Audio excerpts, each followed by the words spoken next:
Brother Aaron, what do you say the title of this, what the subject gonna be? Okay, today's lesson, and I got a recording now. Today's lesson is speaking on Deuteronomy 28. It's going to speak about the curses. So we can relate to the curses and say what race of people or what people fit these curses. It has to be important if the Most High put these curses in the Bible, and then if it come upon a certain people, it definitely will affect them tremendously. It definitely will be a sign to know that the Most High got His hand in this, and it's got to be a certain people. Um, Most people in the Christian church, they would say it. They would say who the people are, God's chosen people, until of course, if we mention that we are the chosen people, the first thing most people would say was, "Well, it doesn't matter." It doesn't matter because Jesus died for everybody, and because He died for everybody, uh, everybody can be saved. But no one say that same rudiment when it comes to speaking of the people over there in the land of Israel now. When they say that they are God's chosen people, no one says that like it's a program. Everybody just accept that because they over there, you know. But but that's why you have the Bible. Um, one thing I can put out about the so-called African Americans is that a lot of people don't know why they kept all the African Americans. It was against the law for them to read, and a lot of people would say, "Well, the reason why they didn't want them to read because they didn't want them to learn," and that's just that's not really the answer. It's not that's not the answer because we're learning now. Um, any African American today can get a book and they can read many books as they want. They can buy many books as they want it. But for some reason, at that time, they didn't want African Americans to get books and learn. And I'm gonna tell you the reason why. Because they understood that every generation is affected by the first generation before that generation.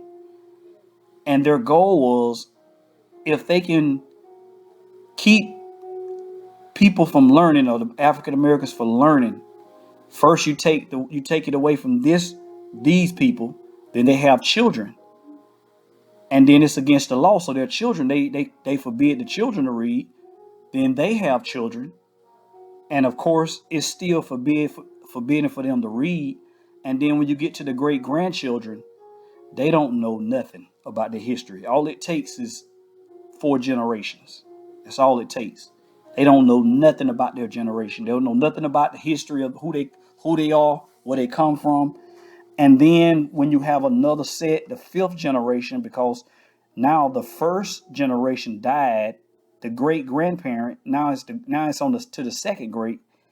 Now you can give them books because they have no idea, and then they already are indoctrinated into a society. And when they indoctrinated into a society, they go along with what they think the society say is right. So anything that they get to read, if it contradict what society say is right, they don't take it up, they don't take it in, they put it down because they say it's wrong. So that's the main reason why they didn't want Negroes or African Americans to read at that time, because they was trying to delete the history for the next generations to come.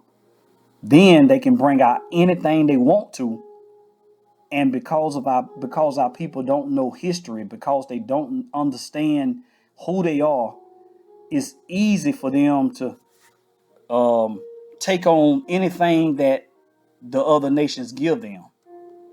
The Okay. recording has started. Okay, so I've started recording this. This is on the conference call. And once again, the name of this lesson is I'm speaking on Deuteronomy chapter 28 to say who fit these curses. That's the key thing, is who fit these curses.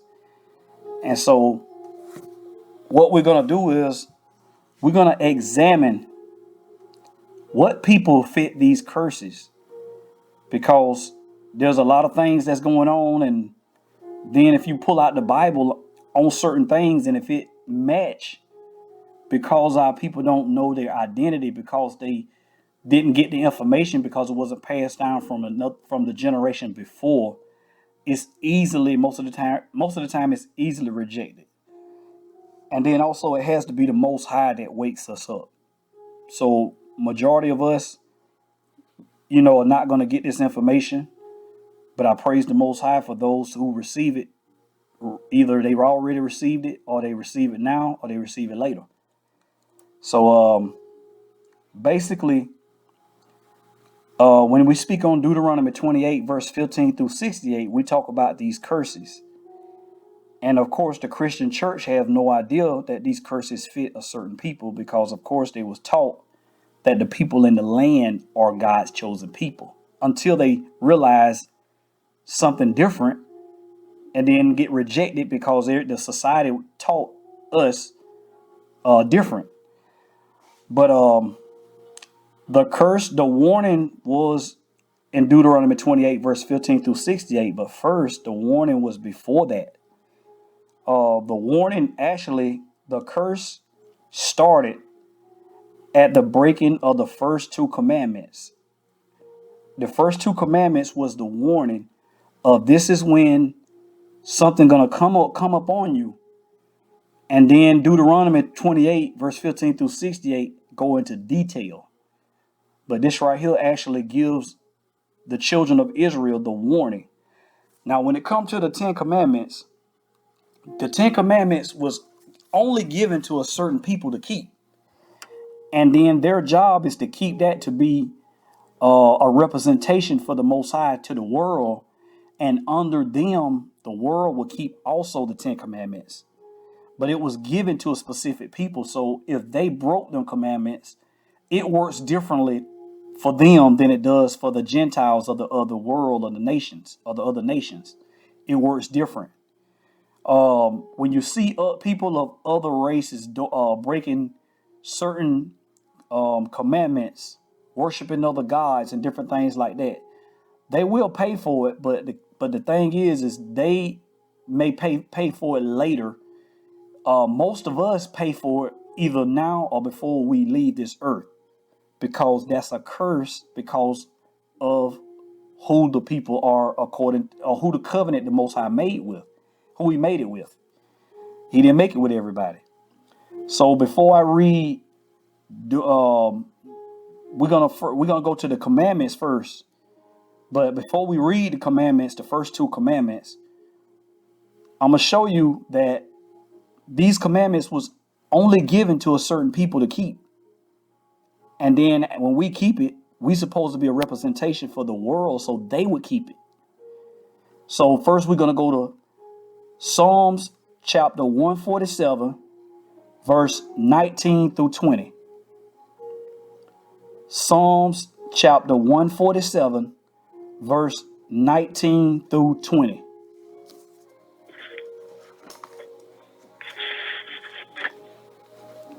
This is the book of Psalms, chapter 147, and verse 19. He showed his word unto Jacob, his statutes and his commandments unto Israel. He hath not dealt so with any nation, and as for his judgments, they have not known them. Praise ye the Lord. So that's what I just said. He only dealt with Israel. No other nation have He dealt with, and they don't know. So because they don't know, it was Israel's responsibility to follow the commandments, and that the other nations see that they are blessed because they are following what the God of Abraham and Isaac gave them to follow, and they supposed to be representing the world, and all the nations will be blessed under them if they decide to follow also them commandments. and really the whole world would be blessed, because he didn't go to another people. He only dealt with Israel. Even to this day, he only dealt with Israel. But the key thing is who is Israel? So that's the whole thing. But the key thing about understanding who Israel is, you have to understand it through Bible prophecy. You can't just say a people is a people without the credibility of the Bible backing up it's them through Bible prophecy. Okay, so next, where I'm going, it's the same thing. I'm going to Amos chapter 3, verse 1 through 2. Amos chapter 3, verse 1 through 2.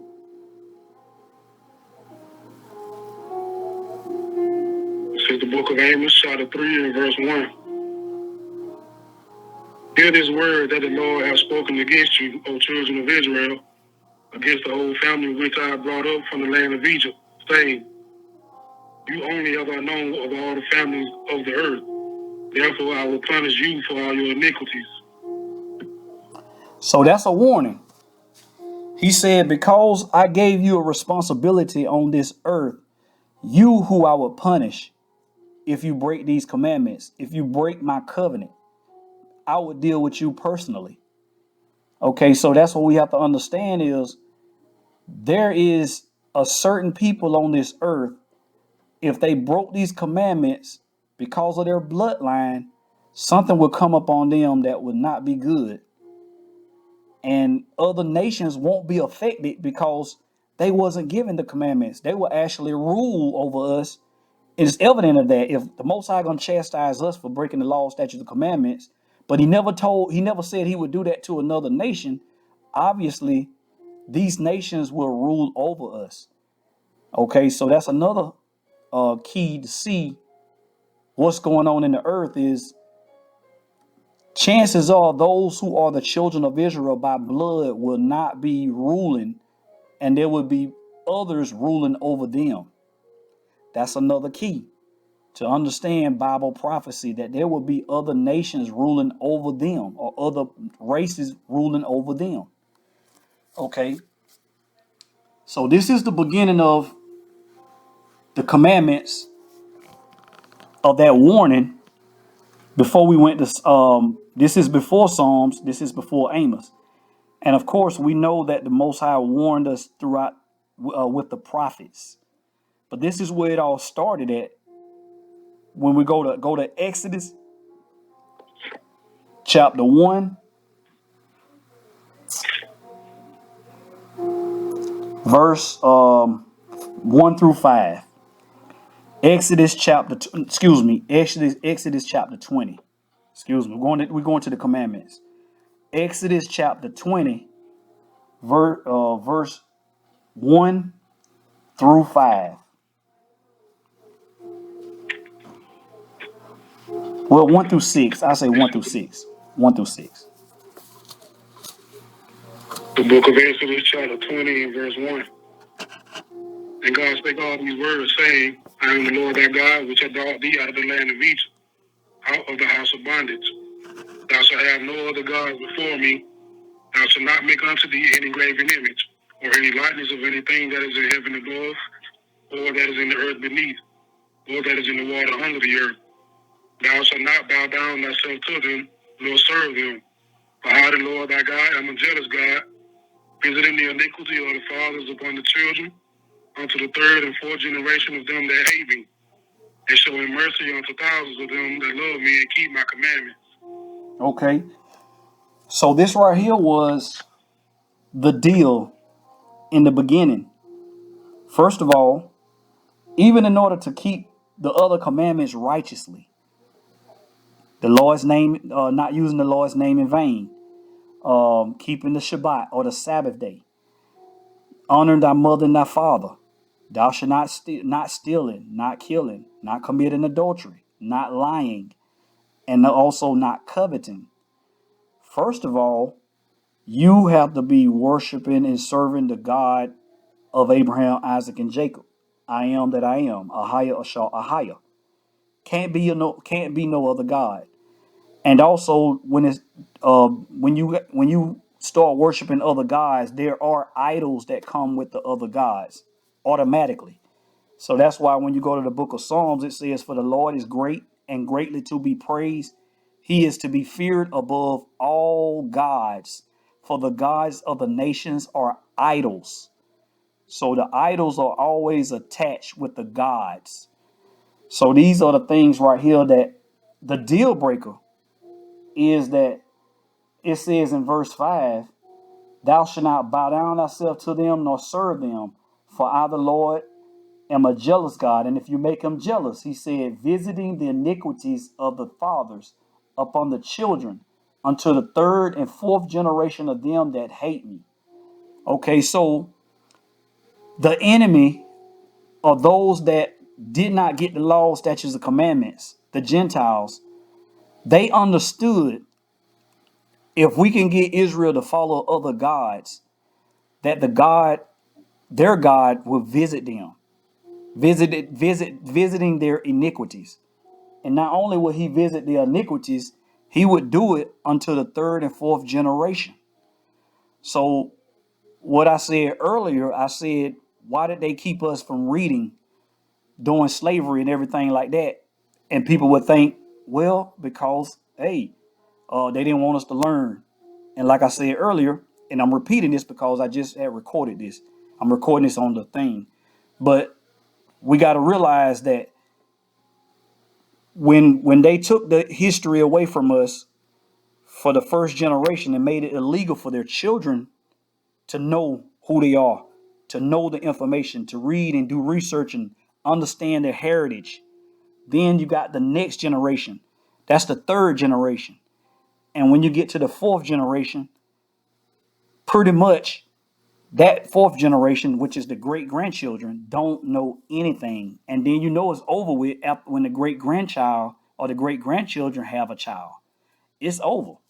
Now you got a new start.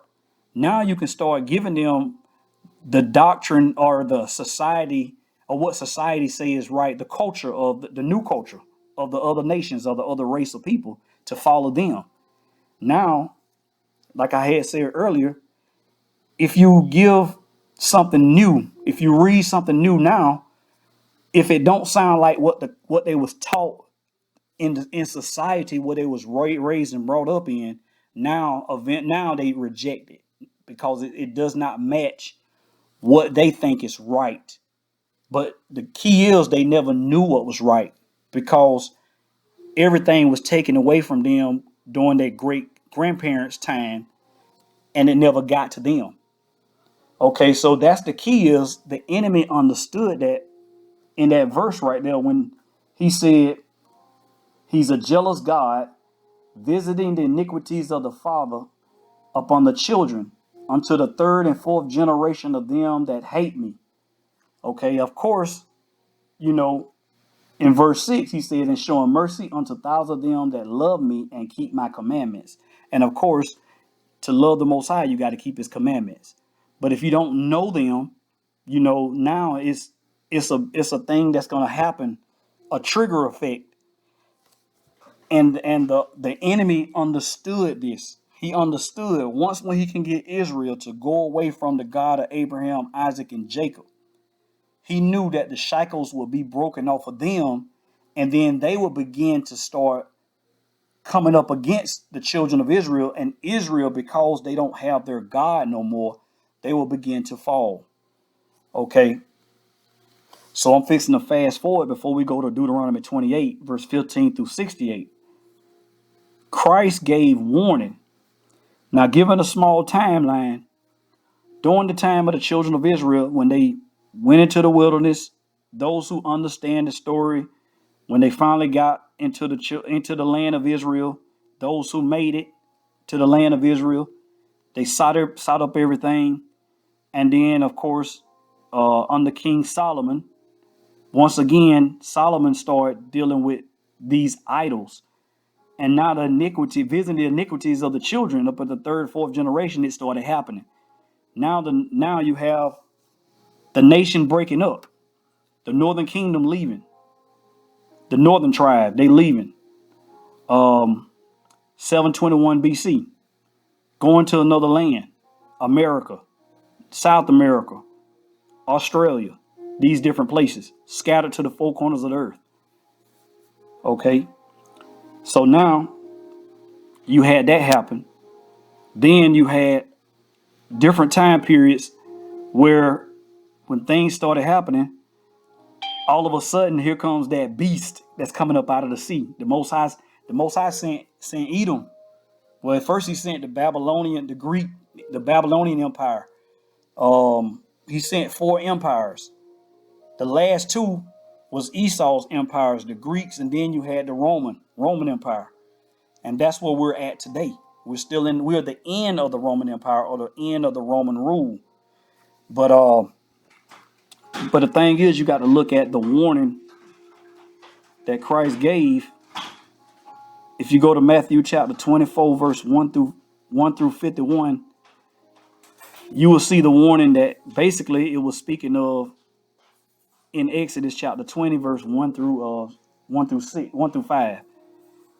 You will see basically he's telling you that this is finna to happen. Everything finna go down because, even fast forward, Israel's iniquity has pretty much came to a head, and that's the time when Christ was born.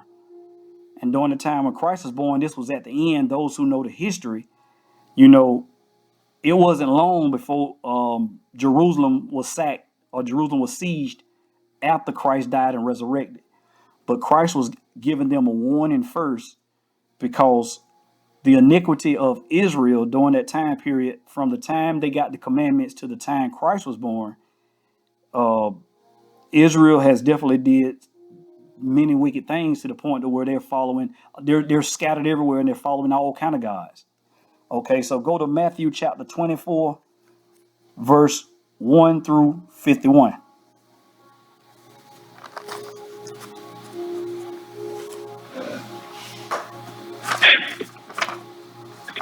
It says the book of Matthew, chapter 24 and verse 1.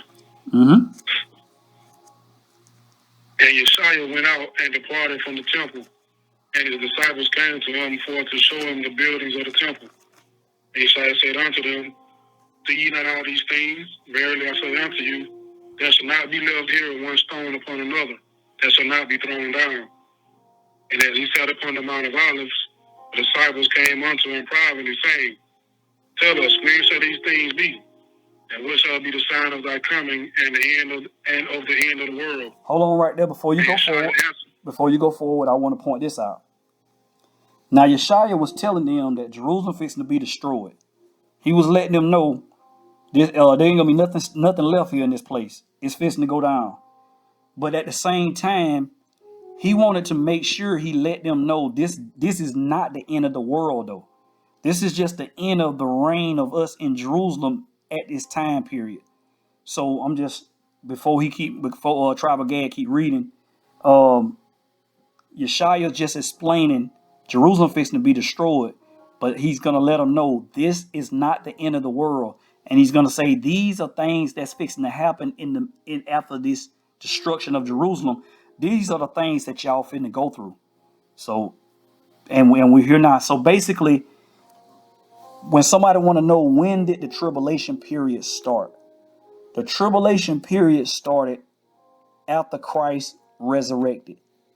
When Christ died and resurrected, that was the beginning of the tribulation for Jerusalem, for the children of Israel, the true tribulation.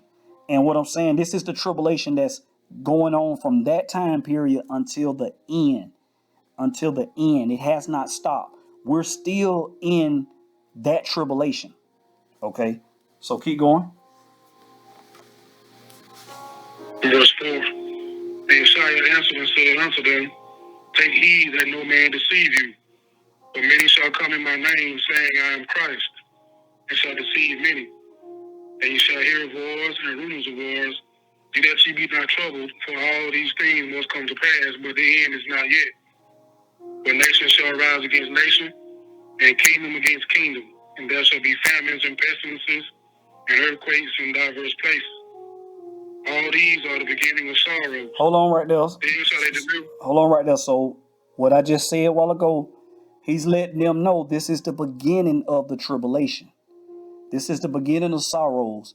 So could you imagine being there to hear Yeshaya speak of all the things that's fixing to happen to Jerusalem?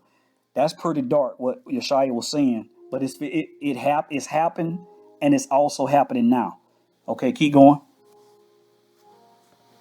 Verse 9. Then shall they deliver you up to be afflicted, and shall kill you, and you shall be hated of all nations for my name's sake. And then shall many be offended, and shall betray one another, and shall hate one another. And many false prophets shall arise, and shall deceive many.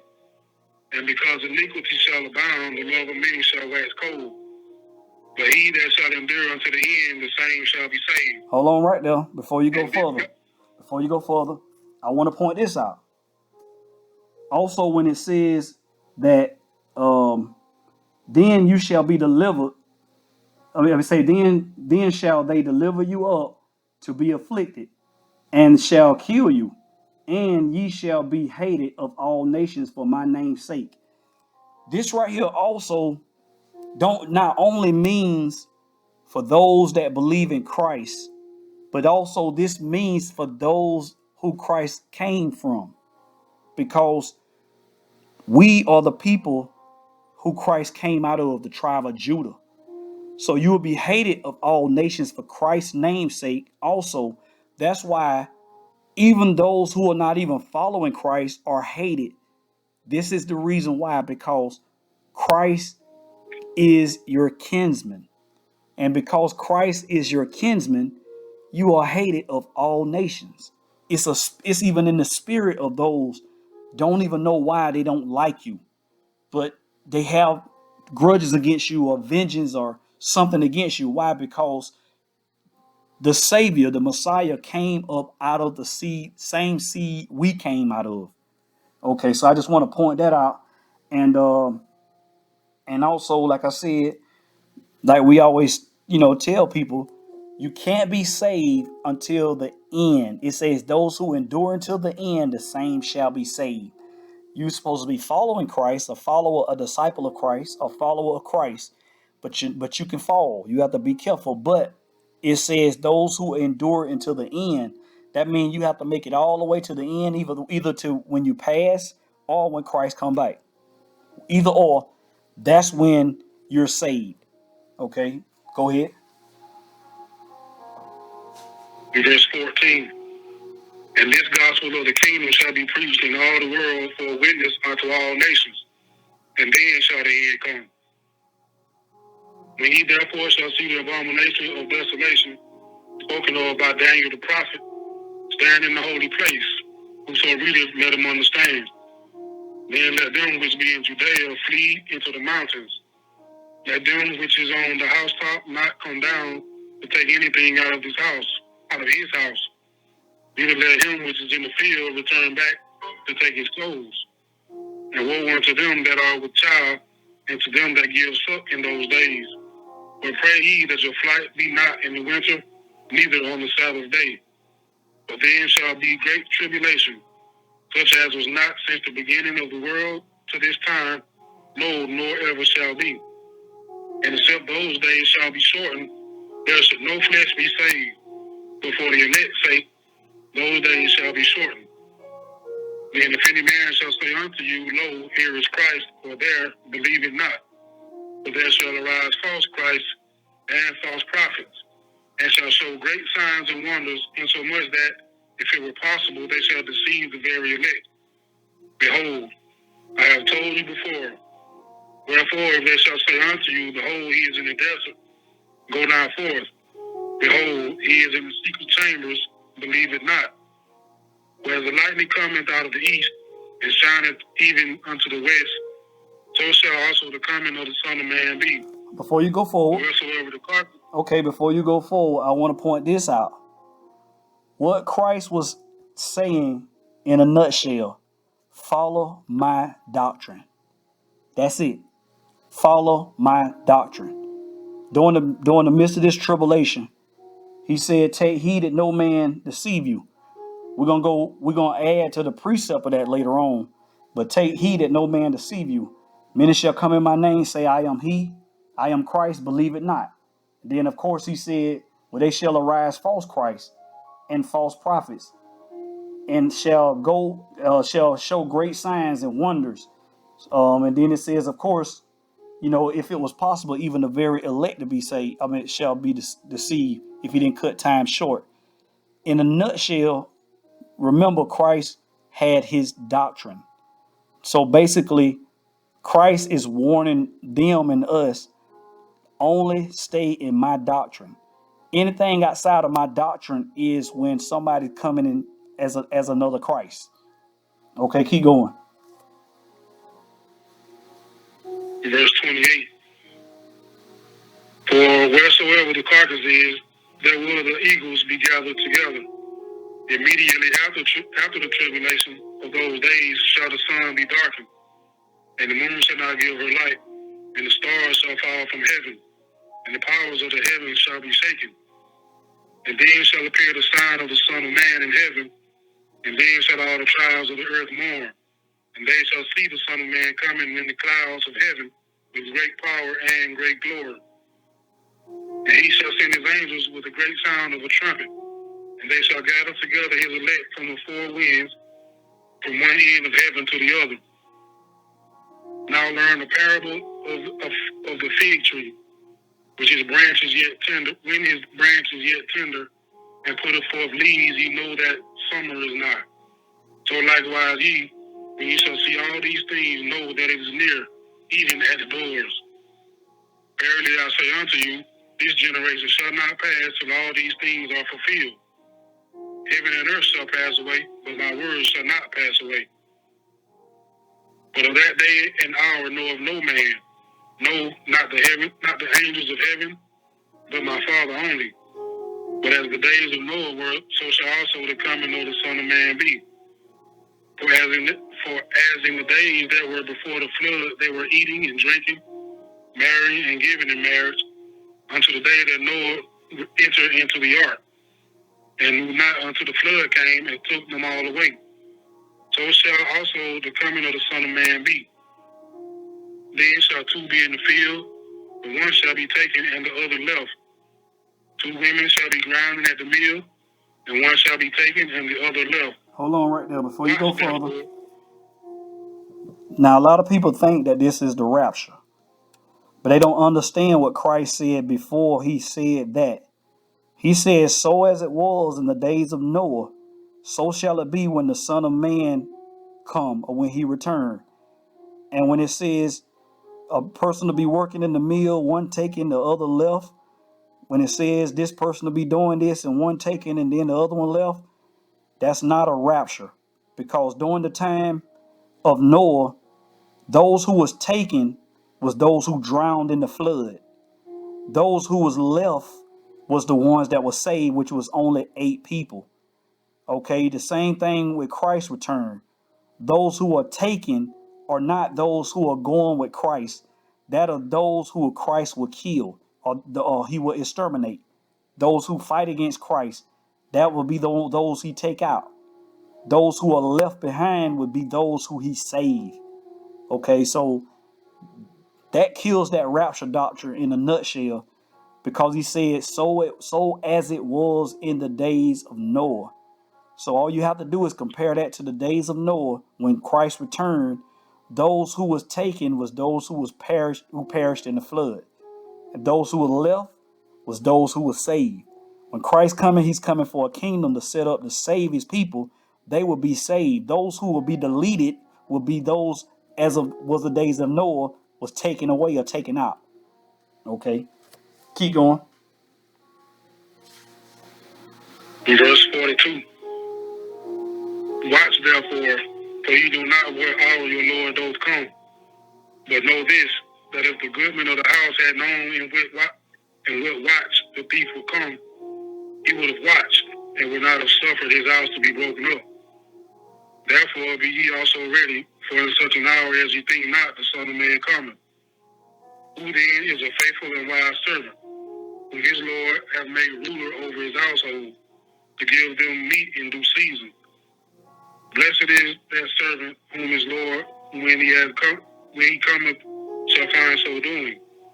Verily I say unto you, that he shall make him ruler over all his goods.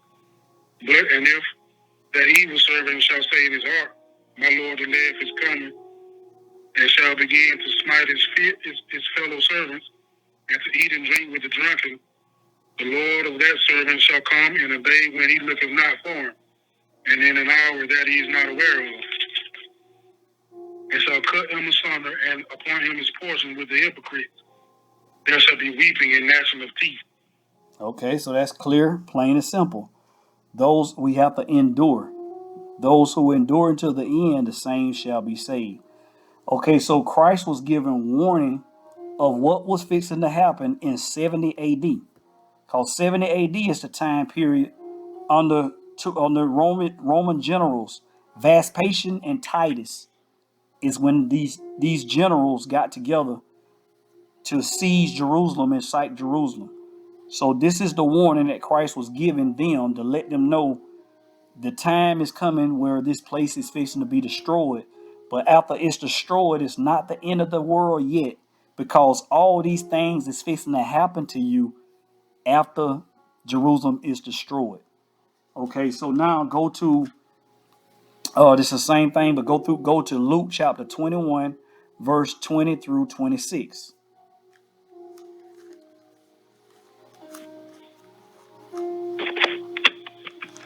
This is the book of Luke, chapter 21 and verse 20.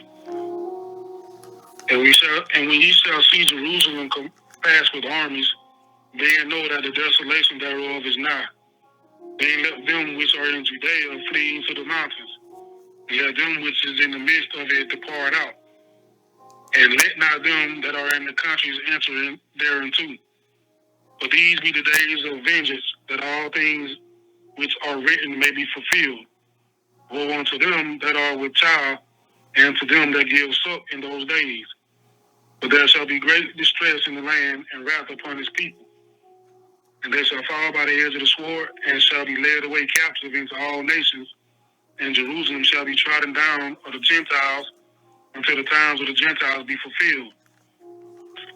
And there shall be signs in the sun, and in the moon, and in the stars. And upon the earth distress of nations, with perplexity, the sea and the waves roaring, men's hearts failing them from fear, and for looking after those things which are coming on the earth, for the powers of heaven shall be shaken. Okay, so Yeshua was telling everybody, when you start seeing these troops come around, flee. That's your sign, leave. Those that did not leave was taken into captivity. A lot of them was killed during that time period. So Christ was warning the people, his people that was around at that time.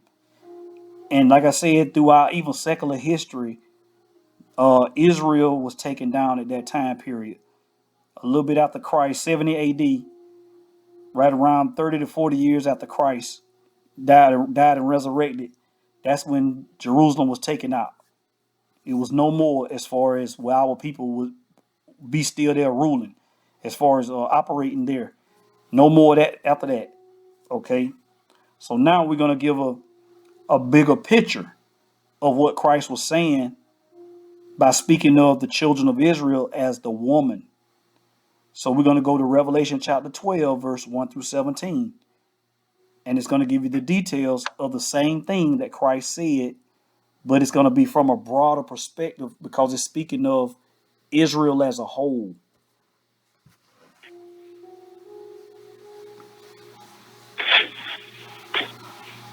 This is the book of Revelation, chapter 12, and verse 1.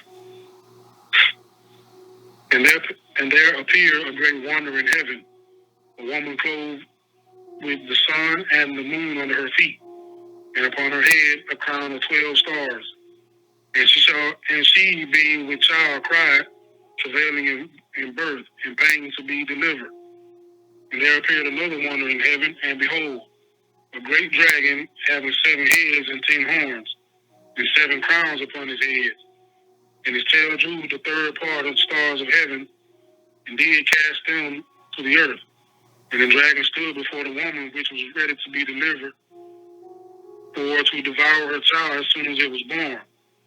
And she brought forth a man child who was to rule all nations with a rod of iron. And her child was caught up into God and to his throne. Okay, hold on right And the there. woman fled into the... Okay, hold on right there, because you may have someone that's saying, okay, what is this right here? When it speaks of the woman, it's talking about Israel. It's not talking about a regular a female that we look at on earth. It is speaking of to the Most High. Israel is his woman. Okay, he's the husband. Israel is his wife or his bride. Okay, and when it says she gave birth to a man child, that's Christ. That's talking about Christ. So out of Israel is going to be a man child. Okay, that's what it's spoken of. And when it says the dragon stood before the woman, which brought forth the man child ready to be delivered to devour that child, that was during the time when Herod uh, came to try to destroy the child, when he killed all the 2-year-old children, when the wise men came. Okay, but first of all, someone may say, well, how do you know that the woman is Israel? So we're going to hold that first, because we gotta show you in scripture, this is what the Bible say who the woman is. So hold that, because we're going to keep reading in Revelation. But first, we're going to go to Jeremiah chapter 31, verse 32.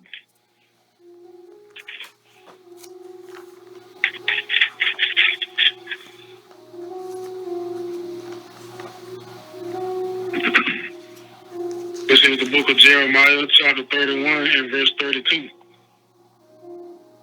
Not according to the covenant that I made with their fathers in the day that I took them by the hand to bring them out of the land of Egypt, which my covenant they break. Although I was an husband unto them, saith the Lord. Okay, so what I was saying was the Most High is a husband to Israel. Okay, the woman, she's a bride. Okay, this is where the bride come from when we talk about it in Revelation chapter 19. The bride, Christ is the groom. Okay, so now we're gonna go to Isaiah chapter 54, verse 5 through 6.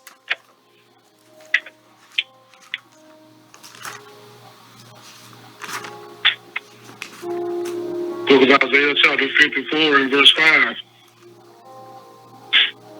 For thy maker is thine husband, the Lord of hosts is his name, and thy Redeemer, the Holy One of Israel, the God of the whole earth, shall he be called. For the Lord hath called thee as a woman forsaken and grieved in spirit, and a wife of youth, when thou wast refused, said by God. There's your evidence that when we read in Revelation, when it's talking about that woman, it's talking about Israel. It's not talking about a female. It's talking about Israel as a whole. Okay, his woman. Okay. Now also go to Galatians chapter 4, verse 26.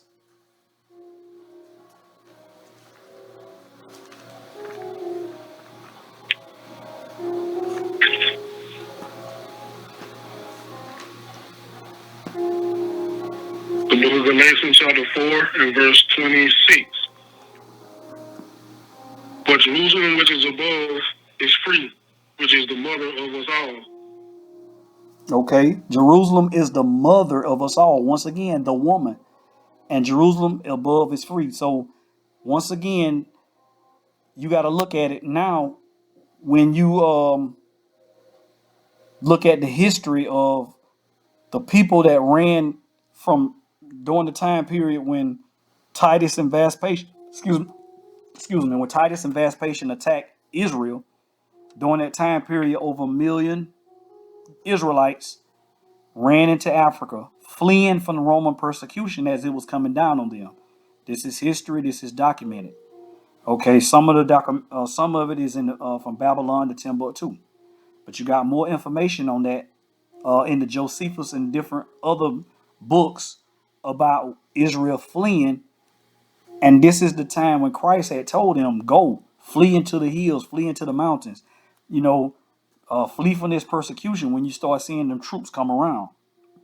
Okay, so it's funny how, Okay, Israel is a people. So wherever Israel go, that's where the people at, or that's where the woman is.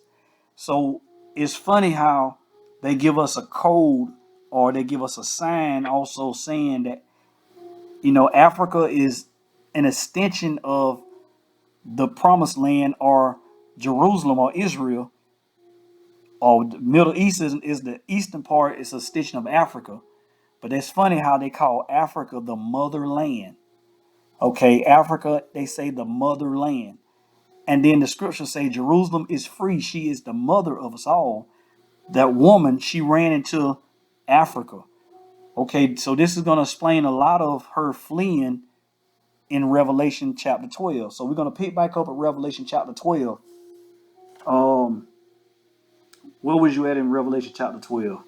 Wherever you started, wherever you was at, just pick up right there. Book of Revelation, chapter 12 and verse 5. And she brought forth a man-child who was to rule all the nations with a rod of iron. And her child was caught up unto God and to his throne. And the woman fled into the wilderness, where she had a place prepared for God, that they should feed her there 1,260 days. And there was war in heaven. Michael and his angels fought against the dragon, and the dragon fought against his angels, and prevailed not. Neither was their place found any more in heaven.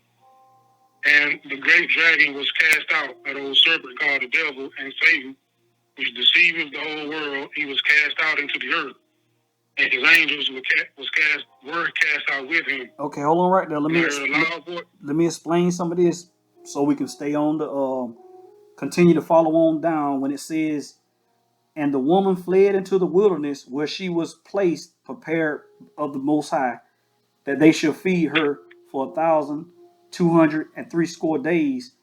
That's Negro land. That's Africa. These are the places right here. And when it says it's speaking in general, she fled all in the wilderness, all in them areas. And then when it go to verse 7, it's speaking of when Christ, the moment he died, he completed. Now Satan lost his dominion on earth. Christ have dominion now. Okay, this is when Satan can no longer enter into the kingdom, will enter into heaven to present himself because he had dominion over the earth. Just like showing you in scripture in the book of Job, when it says that the angels came up to present themselves and Satan was there also. And the Most High asked, where you coming from? He said, to and fro from the earth. At that time, because Satan had dominion of the earth, because Adam gave it up by him sinning, Satan had dominion. Satan had to go and report every sunset also. But when Christ died, he sealed Satan here on earth and he's bound here. So that's what it means when it says what you're reading in. So this is what's taking place in verse 7 right here, that now Satan can no longer enter into heaven for his report, because his goal was to stay there eventually anyway. But now he can't even go. He can't even stick his ear in there. He try his best to go up, but he come back down. But he can't go into heaven no more. And now he don't know. Now he know he got a short time. Anyway, this is what the scriptures say. I don't want to go ahead. But go ahead, my brother, and keep reading. But I'm telling you all, this is what's happening in each part of what we read in Revelation 12. In verse 10, and I heard a loud voice saying in heaven, now is come salvation and strength and the kingdom of our God and the power of his Christ. The accuser of our brethren is cast down, which accused him before our God day and night. And they overcame him by the blood of the Lamb and by the word of their testimony, and they loved not their lives unto their death. Therefore rejoice, ye heavens, and ye that dwell in them. Woe to the inhabitants of the earth and of the sea, for the devil is come down unto you having great wrath, because he knoweth that he hath but a short time. Okay, keep going. And when the dragon saw that he was cast unto the earth, and persecuted the woman which brought forth the man-child, And to the woman were given 2 wings of the great eagle, that she might fly into the wilderness into her place, where she is nursed for a time, and a times and a half a time for the face of the serpent. And the serpent cast out his mouth water as a flood after the woman, that he might cause her to be carried away of the flood. And the earth helped the woman, and the earth opened her mouth and swallowed up the flood which the dragon cast out of his mouth. Hold on one second. And the dragon was... Okay, so now remember what Christ said earlier when we read. He said, when the disciples asked, when would the end time be? He said, be careful that no man deceive you, for many shall say, I am he, believe it not. And remember what I was talking about earlier when I said, this means follow Christ's doctrine only. Anything outside of Christ's doctrine is another Christ. And so this is what the enemy did when he opened his mouth like a flood. I'm going to show you the precepts so you'll know that that's what I'm talking about. Try Daniel chapter 8, verse 12. I think that's it right there, I think. I'm not sure. Let me go to it too.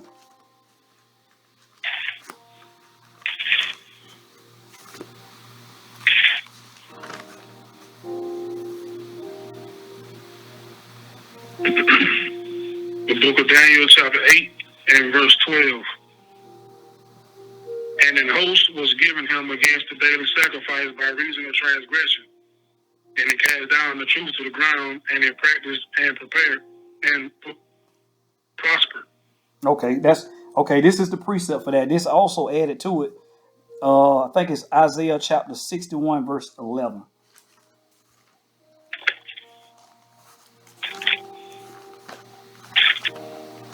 It says 61. Mm-hmm. Yeah, Isaiah chapter 61, verse 11. Book of Isaiah 61 and 11. For as the earth bringeth forth her bud, and as the garden causes the things that are sown in it to spring forth, so the Lord God will cause righteousness and praise to spring forth before all the nations. Okay, let's see. But that's talking about spring forth. That's when the earth helped the woman. But that flood is speaking of the lies and everything. So that's what Christ was speaking on when he was saying the lies. These, be careful that no man deceive you. So this is that flood he was telling everyone about that's going to happen. So this is Israel as a whole. Of course, the enemy is going to bring a flood, but that earth is going to help us. That's why we got the book of Enoch. That's why we got the book of Jasher. That's why we got the Apocrypha. That's why we got the Bible, the 66 books. That's why we got all this. The earth is helping the woman. Okay, so go ahead and finish that up right there.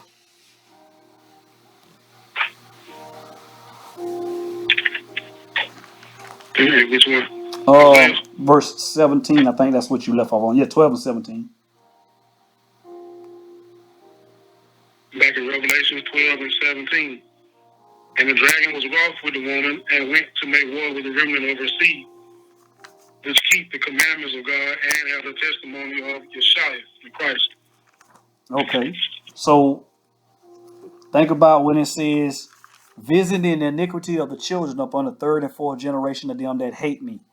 So we're looking at a lot of that right there, but then it says, but showing mercy unto 1,000 those that love me and keep my commandments. So that's where it says that the enemy went out to make war against those who kept the commandments of the Most High. But the Most High is going to prevail. He's going to help us out. Okay. Let's see now. I'm showing all that to say, now when you go to Deuteronomy 28, what happened to the children of Israel in Deuteronomy 28, starting at verse 15 through 68, when I was speaking earlier and I said that they ran into Africa and everything like that. So that's a clue as far as who are the children of Israel. But also they have to fit the curses. And that's the key component to identify who is the children of Israel. So what we're going to do now is we're going to go through Deuteronomy chapter 15 through 68.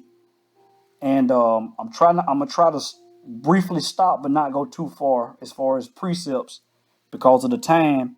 but I think I'll be able to explain certain scriptures out of this right here as we go. Basically, in a nutshell, instead of reading the whole thing of Deuteronomy, it's all based on the curses. I'm gonna go through and we're gonna skip through certain verses just to because of time, but it's still gonna hit the point though. So we're gonna go to Deuteronomy chapter 28, and we're gonna start at verse 15, and then I'll tell you where to go next. The book of Deuteronomy, chapter 28, and verse 15.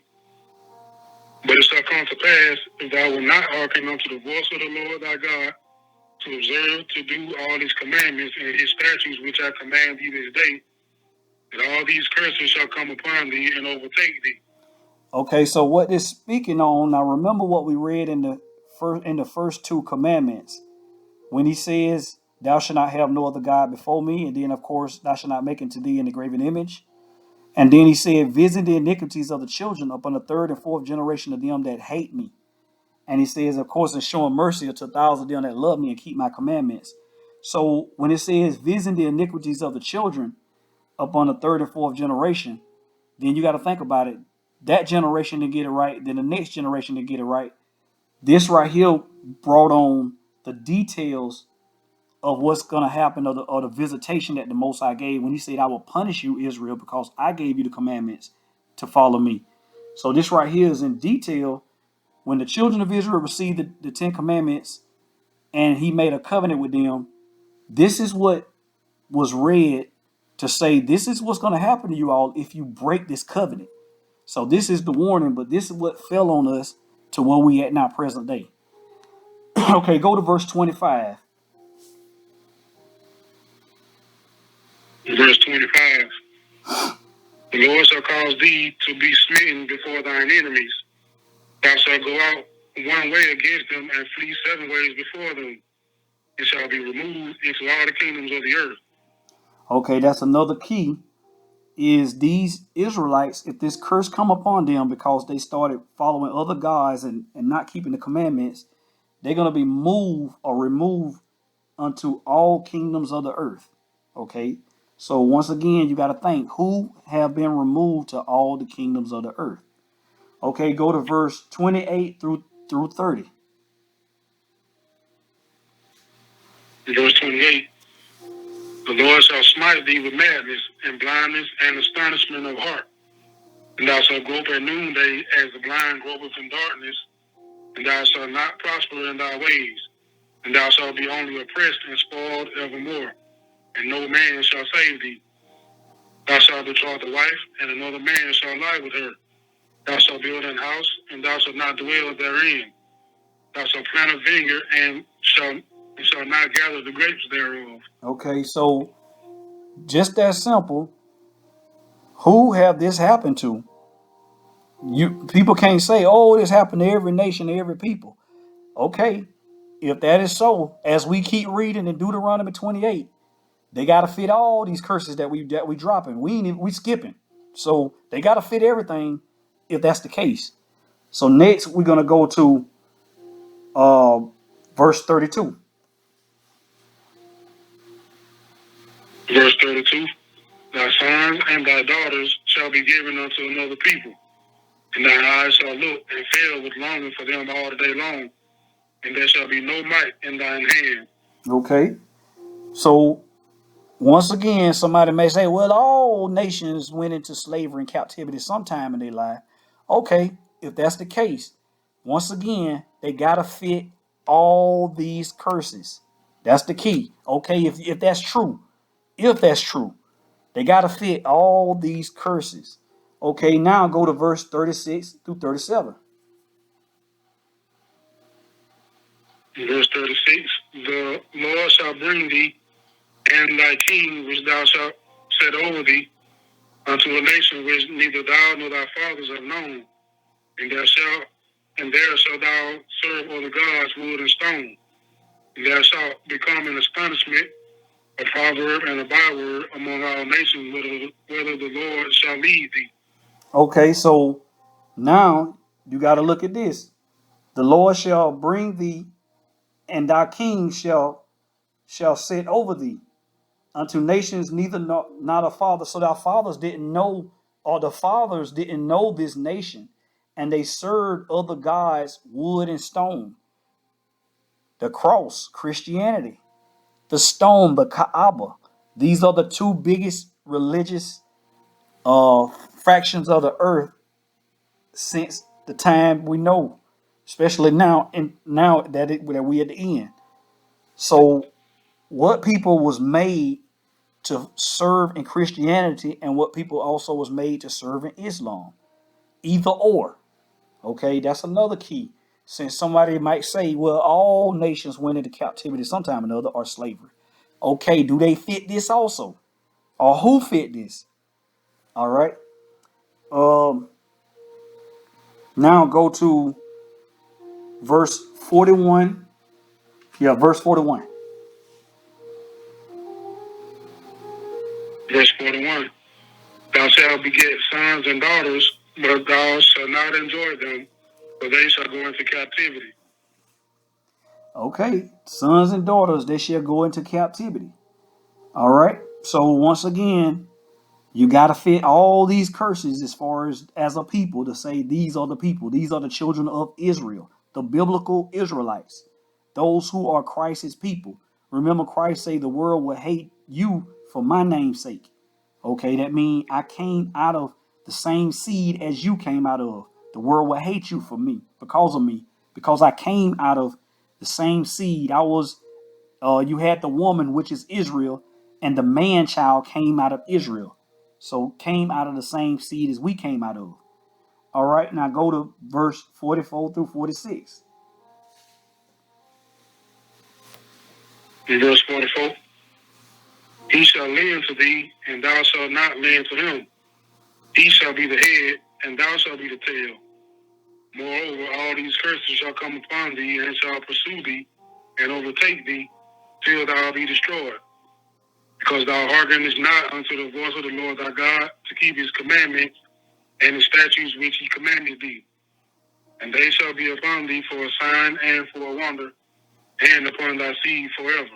Okay, so look at this right here. It says that who is the head and who is the tail. Once again, we got to see who is the first and who is the last right now as we speak. So you have to look at that. Okay, are those who once went into captivity a long time ago, are they the head or are they the tail?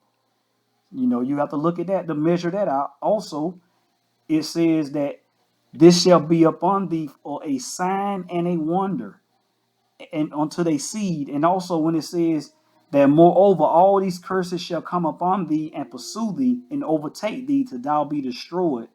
When that's speaking of that, that means it doesn't matter if you believe or not.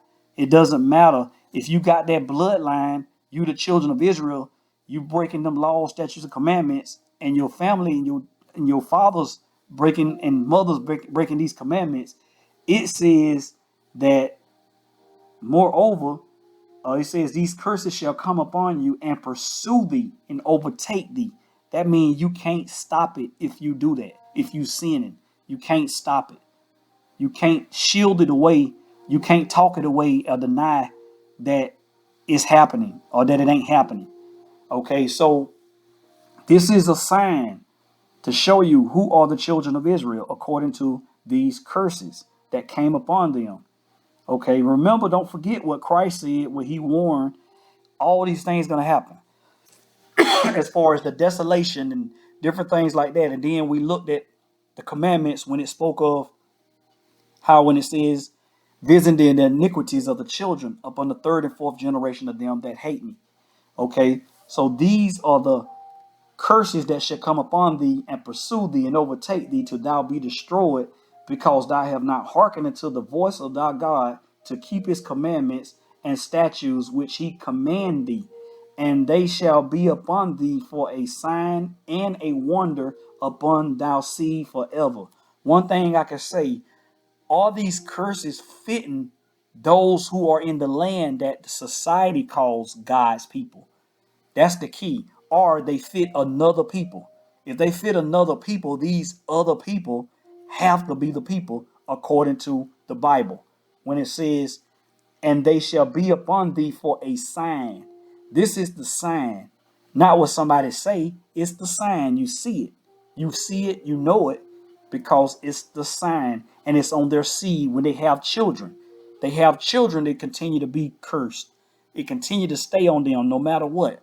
Even when they appear to be free, they still got somebody that's not of another nation over them. That's showing you that's a sign.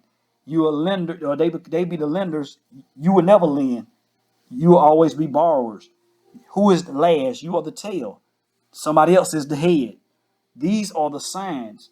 Okay, go to verse 48 through 50. In verse 48, therefore shalt thou serve thine enemies which the Lord shall send against thee, in hunger and in thirst, and in nakedness, and in want of all things. And he shall put a yoke of iron upon thy neck, until he have destroyed thee. The Lord shall bring a nation against thee from afar, from the end of the earth, as swift as the eagle flieth, a nation whose tongue thou shalt not understand, a nation of fierce countenance, which shall not regard the person of the old, nor show favor to the young. Okay, so you got to look at it. What nation have the symbol of the eagle? Think about it. That nation came against the children of Israel that's under that curse, and it says, a nation which tongue thou shalt not understand. Don't forget this. Remember when we went over about King James, when we said that in Isaiah chapter 28, when it speak of, I think, verse 9 through 13, if I'm not mistaken, when it talk about line upon line, precept upon precept, for he said, for with another tongue will I speak to my people. Why? Because he knew that they was going to fulfill Deuteronomy 28. That's the key, because they was going to be speaking another language and not their language, because we would speak, or they would speak, the language of their captives, those who held them captive, or took them into the strange land which their fathers have not known. Both wood and stone they worship and serve. Okay, so and then it says, a nation of fierce countenance, which shall not regard the person of old, nor show favor to the young. That means technically, those who are of old is our prophets, Isaiah, Jeremiah. All these they do not really honor as prophets, because they gave you another image of them. What they look like, they gave another image. So that means they're not honoring the old, or even just going as far as any kind of prophet that's which is in the Bible that the Most High raised up. Even Christ, they don't honor him because he don't look like them. So they made another pick. They gave us Cesar Borgia, because they gave us Cesar Borgia to worship. So it says they're not regarding the person of old. And then, of course, because we came from the seed of Judah, the children of Israel, these nations, Judah, Benjamin, and Levi, and then all the other nations, it says, nor should I show favor to the young. They're not going to give us no red carpet because who we are. They don't care. Okay, they don't care. All right, go to verse 54.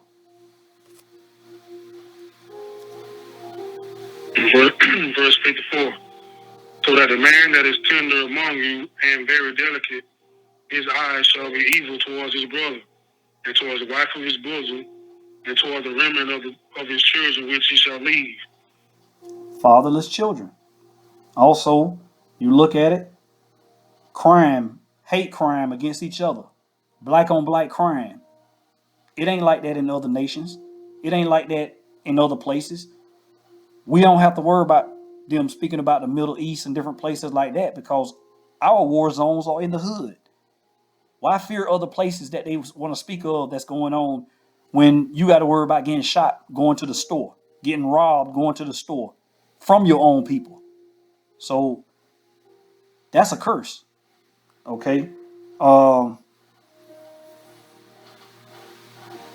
Divorce rate, everything, the wife of his bosom, the remnant of his children, the father of his children.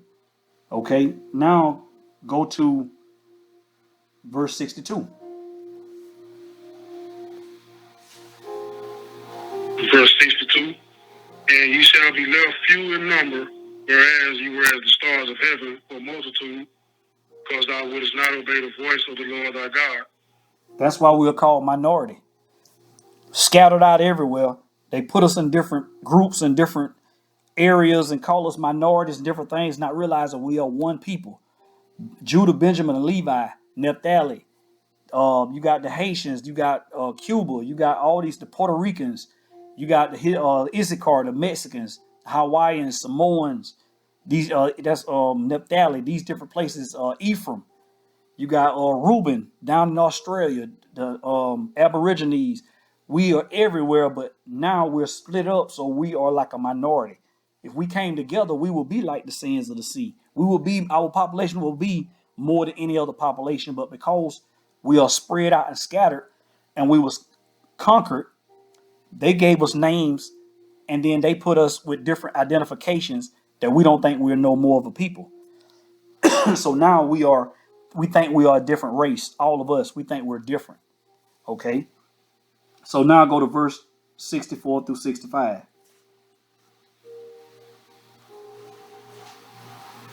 Verse 64, and the Lord shall scatter thee among all people, from the one end of the earth even unto the other. And there thou shalt serve other gods, which neither thou nor thy fathers have known, even wood and stone. In verse 65, and among these nations shalt thou find no ease, neither shall the sole of thy foot have rest, but the Lord shall give thee there a trembling heart, and failing of eyes, and sorrow of mind. Hey, that's like I said, our people, we celebrate being dumb. We embrace being dumb. We don't embrace somebody being smart, learning, understanding. That's funny to us. Okay, and then you have to look at it says we shall be scattered amongst all people from one end of the earth into the other. Remember, the settlers, they actually came and brought their people. They wasn't scattered. They actually went to start a new life in a new land. Those who were scattered, they didn't come on their own to want to start a new life in a new land. They was forced. Okay. So who was that? Once again, what people? Once again. Now go to verse 68. Verse 68, and the Lord shall bring thee into Egypt again with ships, by the way whereof I spake unto thee. Thou shalt see it no more again, and there you shall be sold unto your enemies for bond men and bond women, and no man shall buy you. The key thing is, once again, if somebody say all nations was in slavery at one time or another, okay, if you're right, what people have went into slavery again through ships? Now, first of all, when somebody say, well, let's say Egypt right there. If you look at that land of Egypt, it was originally one of the sons of Ham. It was called Mizraim. It was given the name Egypt because it symbolizes bondage or slavery. Let's go to Exodus chapter 13, verse 3 to prove that.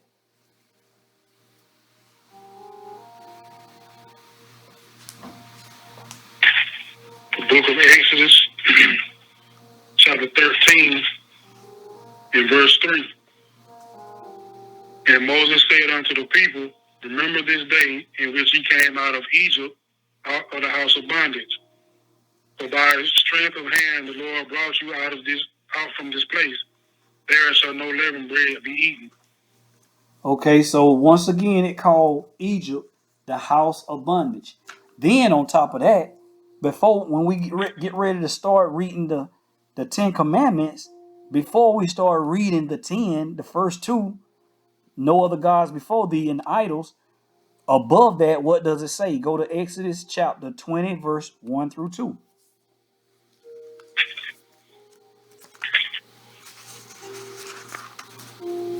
The book of Exodus, chapter 20, and verse 1. And God spake all these words, saying, I am the Lord thy God, which have brought thee out of the land of Egypt, out of the house of bondage. Okay, out of the house of bondage. So now we know that Egypt means bondage or slavery. So now you can read verse 68 for what it really means. It says, and the Lord shall bring thee into slavery again with ships. By the way, therefore, Thou shalt not see it no more again, meaning this is the last slavery. Remember earlier, I said we're in the Roman Empire, we're in the fourth beast. And we know that the end is near because if you do the research of Jubilees, from Christ to the end is 35 Jubilees or 1,750 years. Or if it says a time and a half a time, if I'm not mistaken, that's 700 years, 700 years, and then 350 years. Time and a half a time. So we don't have long. So I'm showing that it says this is the last captivity. That last captivity will be the ships, the slave ships. And when it says, you shall be sold into your enemies, both slave men and slave women, when it says, no man shall buy you, what does that mean? Go to 1 Corinthians chapter 1, verse 30.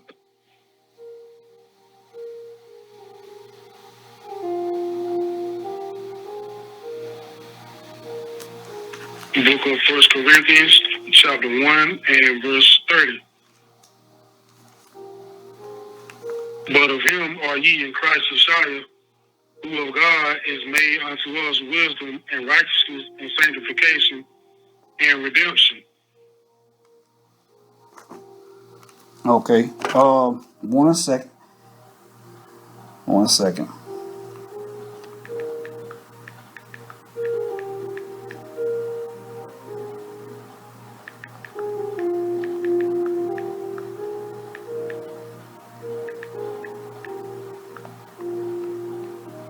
All right, go where it says you was bought with a price.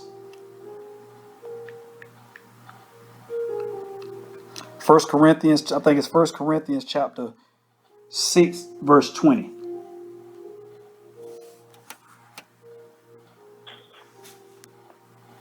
Yeah, that's what it was. 1 Corinthians chapter 6, verse 20. 1 Corinthians 6 and 20. For ye are bought with a price, therefore glorify God in your body and in your spirit, which are God's. Okay, so let's see. Go to chapter 7, verse 33, I think, too. See what that say. I got that wrote down.